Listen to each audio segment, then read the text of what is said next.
কালো গেঞ্জি গায়ে পুলিশের সামনে বুক টান করে দাঁড়ায় আবু সাইদ।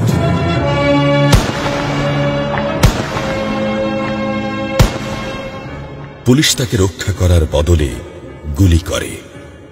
ঠাস ঠুস কয়েকটা গুলির মধ্যে একটা গুলি লাগে তার কোমরে। খানিকটা ভাঁজ হয়ে যায় শরীর। সম্ভবত সে বুঝতে পারে নাই। ঘাড় ঘুরিয়ে কোমর দেখার চেষ্টা করে একবার, তারপর আবার আগের মতো আবার দুই হাত প্রসারিত করে সিনা টান করে দাঁড়ায়।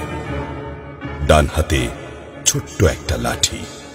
বিশ্ববিদ্যালয়ের প্রধান ফটকের পাশে বেশ কয়েকজন পুলিশ, হাতে রাইফেল, রাইফেলের তাজা গুলি, আবারও গুলির শব্দ।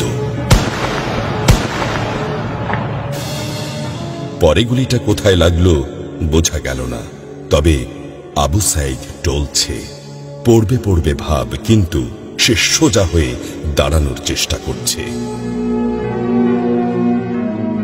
গুলি খাওয়ার আগে ফেসবুকে তার শেষ পোস্ট ছিল, যতদিন বেঁচে আছেন মেরুদণ্ড নিয়ে বাঁচুন। সেজন্যই হয়তো গুলি খাওয়ার পরও সোজা হয়ে দাঁড়াতে চাইছিল, কিন্তু পারছিল না। আবু সাইদের মেরুদণ্ড সোজা থাকলেও শরীরটা মাটির দিকে ক্রমশ ঝুলে পড়ছিল। সবুজ জামা পরা বন্ধু এগিয়ে আসে, পুলিশের গুলির ভয় ডর পাশে রেখে আবু সাইদকে ধরে। আরো দু একজন আসে, আবু সাইদকে হাসপাতালে নিতে হবে। আবু সাইদ হাঁটতে পারছে না, শরীর ছেড়ে দিচ্ছে। 4-5 জন হাত পা ধরে শূন্যে তোলে। আবু সাইদ ঝুলছে আর রক্ত পড়ছে টপ টপ টপ। যে আবু সাইদ কিছুক্ষণ আগেও বুক চিতিয়ে দাঁড়িয়ে কোটা সংস্কার আন্দোলনে নেতৃত্ব দিচ্ছিল, সে এখন শূন্যে ঝুলছে, যেভাবে ঝুলছে মেধাবীদের ভাগ্য। রাত 10টার আগেই বাড়িতে যাওয়ার কথা ছিল আবু সাইদের। মা অপেক্ষা করছে, বোন অপেক্ষা করছে। তখনও তারা জানে না আবু সাইদের মৃত্যু সার্টিফিকেট লিখছে কর্তব্যরত ডাক্তার। নাম আবু সাইদ, পিতা মকবুল, ঠিকানা বাবনপুর, পীরগঞ্জ, রংপুর। বয়স 25।